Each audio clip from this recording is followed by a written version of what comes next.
Yes, good day, grade 11s. I welcome you again to Metric Up and thank you so much for connecting and tuning onto our channel. Today, I bring to you a revision on paper 1, grade 11, which is 2023 paper. Like national final examinations, we will never take a chance of failing. I don't want to waste any time. I'm just going to go through this revision paper.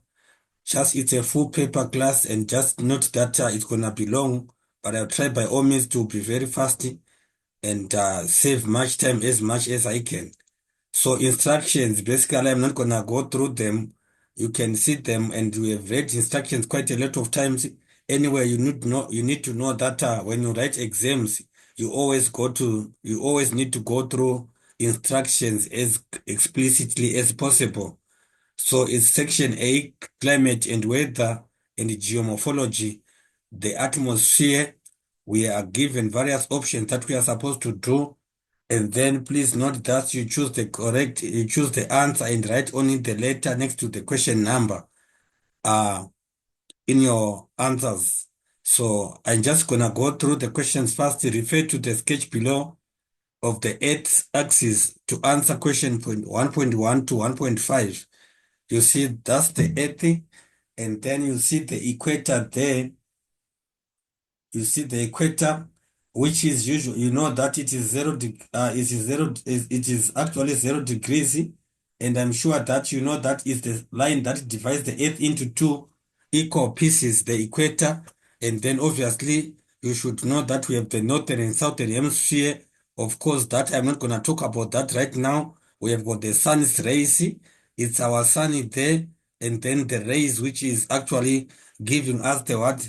The solar radiation. So the southern hemisphere experience is the southern hemisphere experience is what? The southern hemisphere experiences is what? It is it is autumn. It is autumn, which is A. So you can see that it is A, and then the arrows the arrows at A shows the dash of the earth. The arrows at A, they show dash of the earth. Actually, what you need to understand, I'm sure that you know that the earth has got an orbit, or it has got an axis, a central point, which it is actually uh, holding on through, so that it rotates, which is why we have got the different seasons and so forth. So what is happening here? Arrows at A, they shows arrows at A, they shows the dash of the earth. They actually shows the what? They actually shows the rotation of the earth. As you can see there, the arrows at A, they are showing themselves orientation to the earth, and then it is actually caused because of the rotation. The arrows are showing the rotation of the earth. The rotation is the one that is shown by what? By the arrows there. As you can see, we see A there.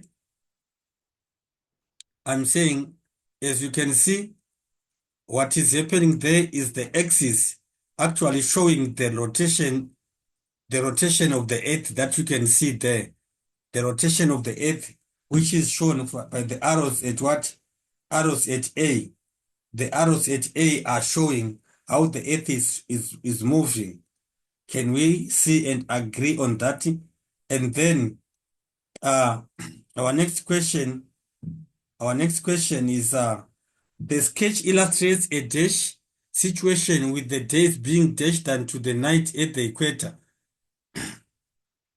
What is happening is that I'm sure that we have heard of the issues to do with the days and what the days and nights being equally the same, or the night being longer than the day than the night being longer than the day. So what is happening is that the sketch uh it illustrates dash, which is, it illustrates a dash with the days being dashed than the night at the equator.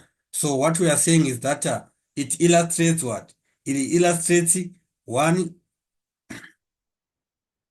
the solstice, which is correct to say that it illustrates the solstice. It doesn't illustrate equinox. Equinox, it means they are equal, which means it is wrong. And then it is also showing we are saying number three, the the answer should be what? It should be, it can be solstice and also uh than the night at the equator, which is dash, which is also equals to the answer to that. The answer should be one and four. The answer should be 1 and 4, which is given by letter what? By letter B. And then the line BC represent the dash of the Earth's axis, and the and dash is throughout the year. Let's check on line BC. Line BC, it represents dash of the Earth's axis and is dashed throughout the year.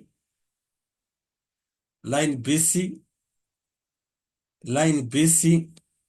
Can we see that line BC, line B, which is shown here? Our line BC, it is this one, or it is this one, which you can see that it is going through from B to C. That is our line BC. So the question is saying the line BC represents the dash of the Earth's axis and is dashed throughout the year. So if you can see there, that line BC, it represents what? It represents 2 and what? It represents 2 and 3. It represents the parallelism of the earth, which is 2 of the earth, and is what? And it is constant throughout the year. It is what? It is constant throughout the year. So our answer is what? Is C, which is showing that the line BC, it represents the parallelism of the Earth's axis and is constant throughout the year. And is constant throughout the year. Question number 5. The amount of insolation that the Earth receives depends on dash and dash. Insolation, we are talking about the incoming solar radiation from the sun to the Earth. So the amount of the solar that the Earth receives depends on dash. It depends on what? It depends on latitude. We are saying it depends on latitude. Latitude it depends on that, and then also depends on the seasons. So our answer should be what? Should be A. The amount of the sun the earth receives depends on the latitude. On the latitude, and then also the season. So it is A. It is A. It depends on the latitude and also depending on the seasons. I'm sure that you know very well that in winter, the heat that we have in winter versus the heat that we have in summer, it is always not the same. I'm sure that we can understand that. We can understand that it is the seasons that defines how much sun do we have. As you know that in winter we have got cold times, and then in summertime it is hot, which we call those are seasons. Question. Refer to the below sketch on ocean currency to answer question 1.1.6 to 1.1.8. So that is it. We are even whole Mozambique currency. We have got the whole Mozambican currency. We have got the code Benguela currency. And then we have got Durban there. PE and Cape Town are all given there. And then as you can see, Let's go quickly to the question. The ocean currency in the sketch plays a combined role in the ocean currents in the sketch below. In the sketch, play a combined role. They play a combined role in shaping weather patterns by dash. What do they do? These ocean currency in the sketch there, we have got this currency, the Benguela currency, and also the Mozambican currencies that are illustrated there. We are saying they play an important, they play a combined role in shaping weather by what? How does it shape the weather? It shapes the weather by what? Actually, it actually moderates the temperatures. It moderates the temperatures, which is B.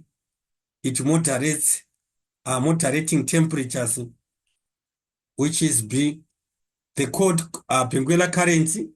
The code Benguela currency transfer dash A from the poles from dash they transfer current code dash A from the poles to the dash of zones. So what is happening is that the code Benguela currency they do what they actually, as you see, we are saying the code Benguela currency transfers. They transfer what? Obviously they transfer code A. They transfer code A from the post to the dash to the what? To the dash zones, which is to the temperate zones. I'm sure that we can understand that it is code A that is transferred from the poles to the what? To the temperate zones, which is letter A. A is the correct answer. The code Benguela ocean currents transfers code A from the poles to the temperate zones. Warm ocean currents move from the dash to the dash. Warm ocean currents, they move from dash to dash. They move from warm ocean currents, they move from what? They move from, obviously, it is from the equator. They move from the equator and also to the poles. From the equator to the poles, which is letter D. The warm ocean currents move from the equator to the poles. They move from the equator to the poles. That is what happens with the warm ocean currency. They move from the equator to the what? To the poles.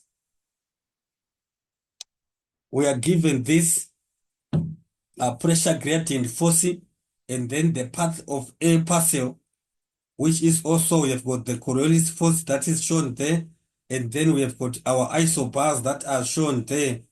We have got our isobars that are shown here, which are actually like 5100, 5160, 5220, and 5280. So what we are seeing there is that these are our isobars.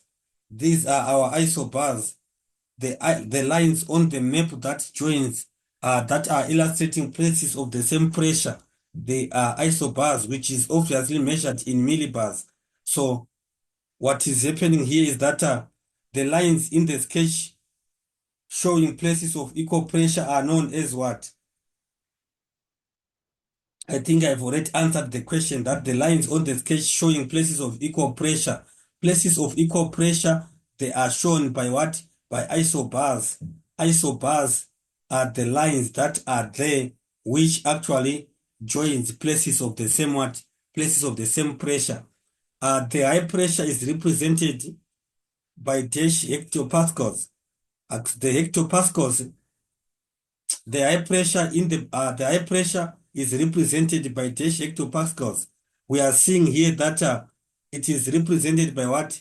By, obviously, as you can see there, as you can see, the highest number would be the one that shows the highest pressure, which is going to mean to say that it is what is 52.8.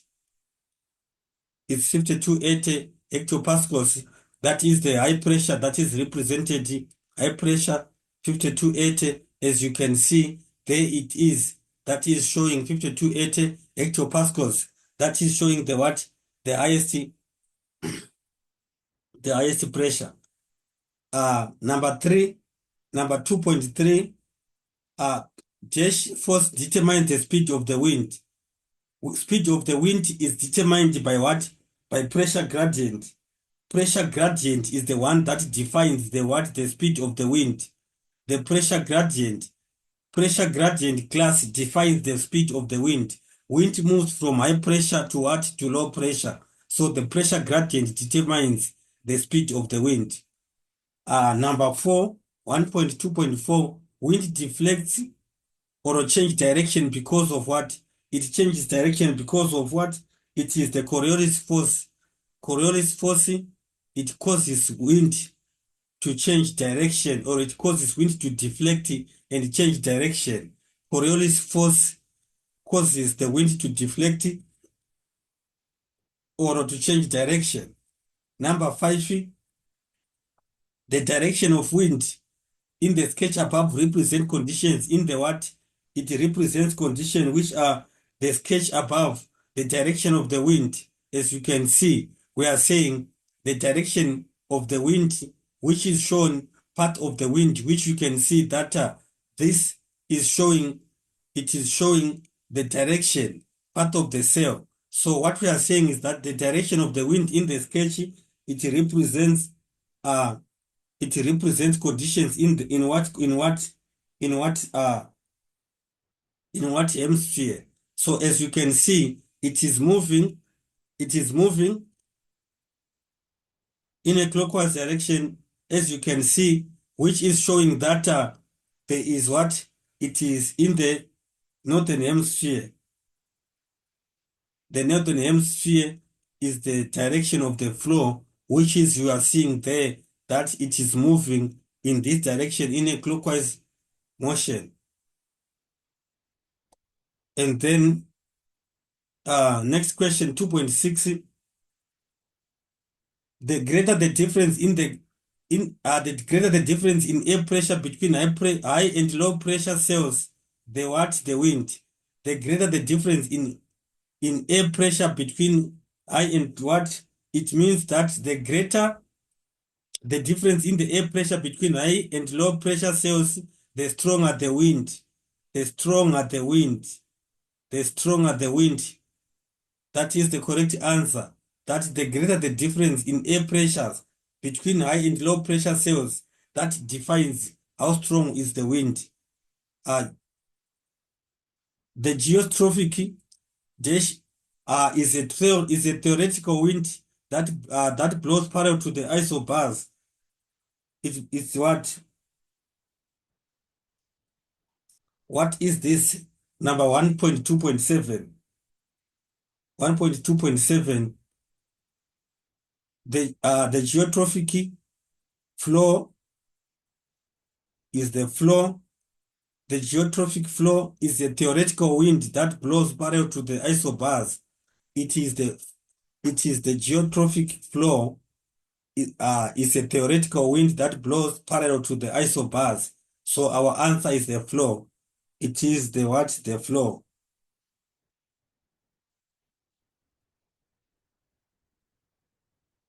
Are we together, classic? Let's quickly move on.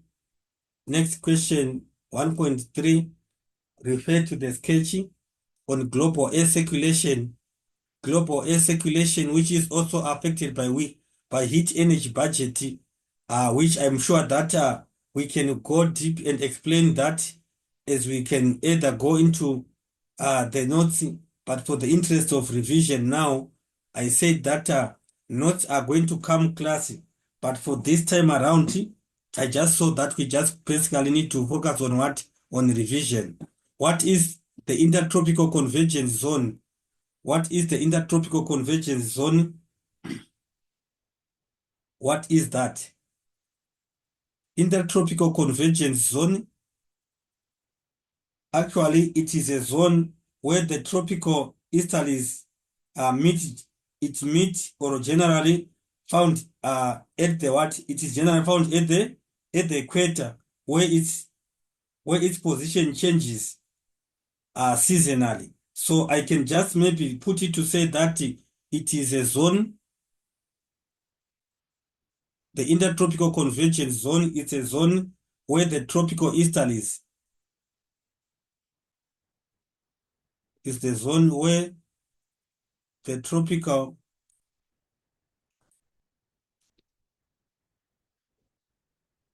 easterlies, we are talking about these winds that blows to the what? To the east. They meet, the tropical easterlies meet, we can say meet, or generally, we can also say uh, generally found, which is found where?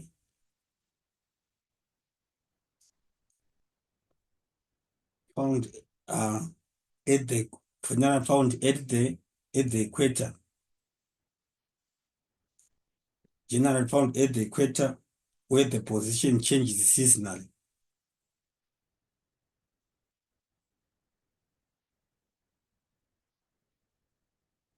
The position changes.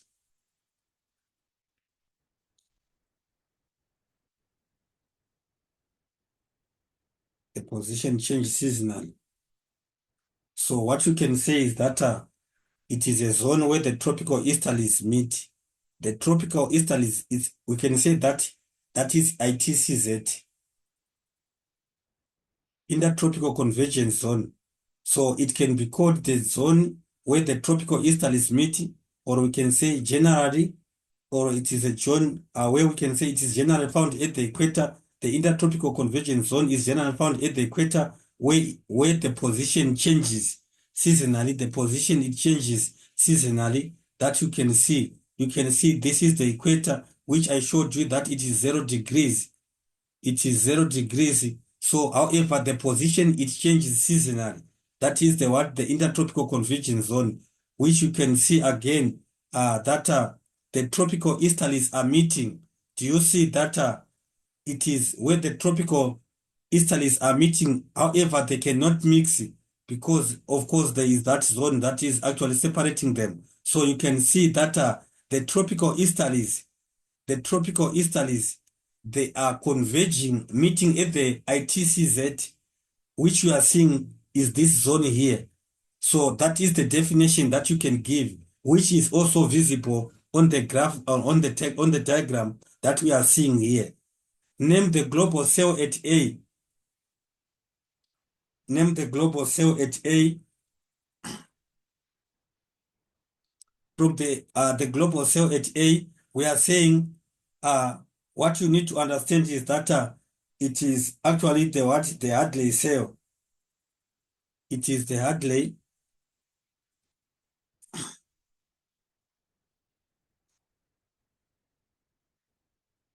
Is the Hadley cell that you can see. That is the Hadley cell.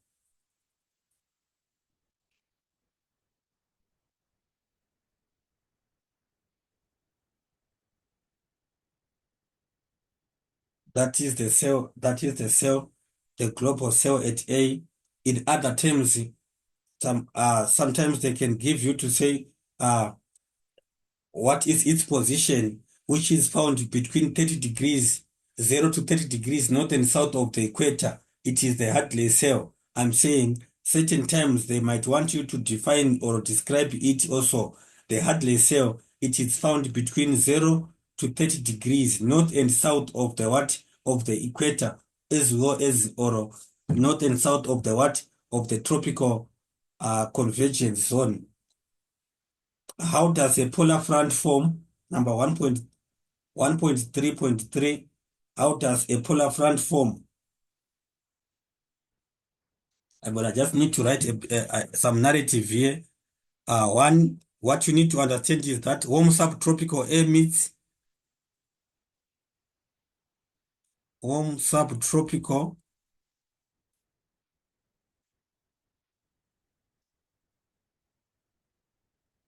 warm subtropical air. It meets cold polar air. meets code. It meets code polar A. That is one point that you should know. The two A masses, the two A masses, these two A masses do not mix. They do not mix, class, do not mix. They do not mix as they have different what? They have got different temperatures.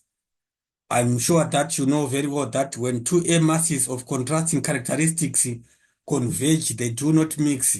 So what is happening is that there's the warm subtropical air meets the cold polar air. The two air masses do not masses do not mix since they have different temperatures. Since they have different temperatures. Since they have different temperatures,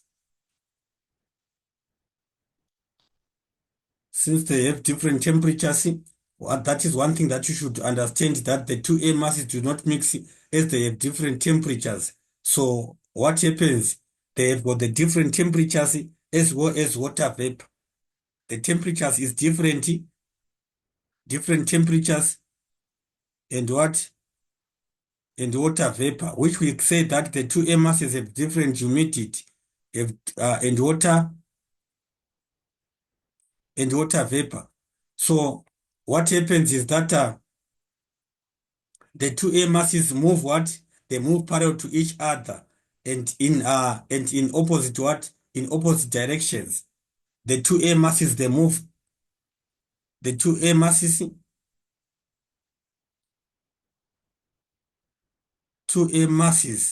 which we are talking about, the polar air and also the subtropical air. So the two air masses move. The two air masses they move parallel to each other. They move parallel to each other, which you should understand that, and that movement is in what? Is in opposite directions. They move parallel to each other and in opposite directions.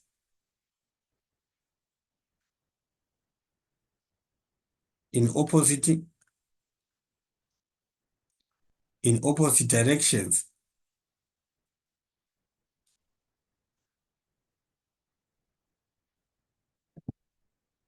That is what you should understand about how the polar front form.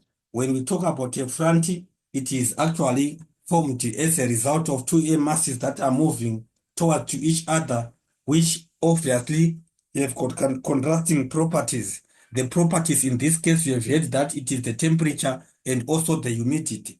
As a result of that, they do not what? They do not mix, but they move parallel to each other in what? In opposite directions. That is how the polar front forms. In a paragraph of approximately 8 lines, explain movement of tropical easterlies and westerly winds and its impact on weather in regions that they occur. So in this question, most of the times, the question does not really relate to say 8 lines. But what you need to know here is that you need to put as many points as it is possible. So I'm just going to start by saying the tropical easterlies, tropical, the tropical easterlies. I'm just saying the tropical easterlies.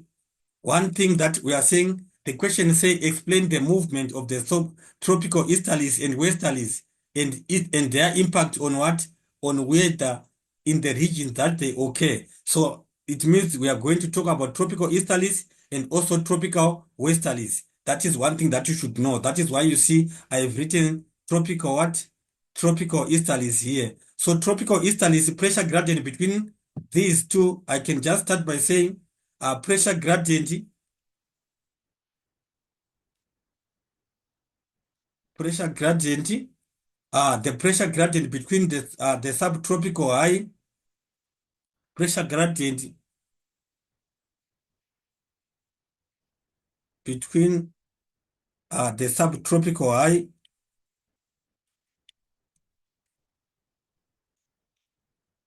subtropical high which is 30 degrees north, it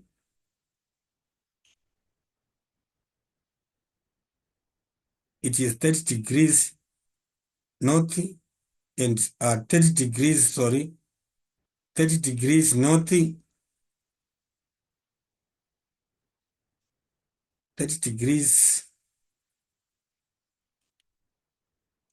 north and south.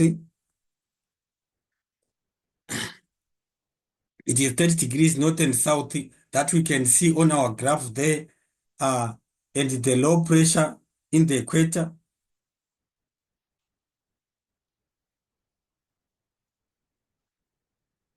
The low pressure at the equator.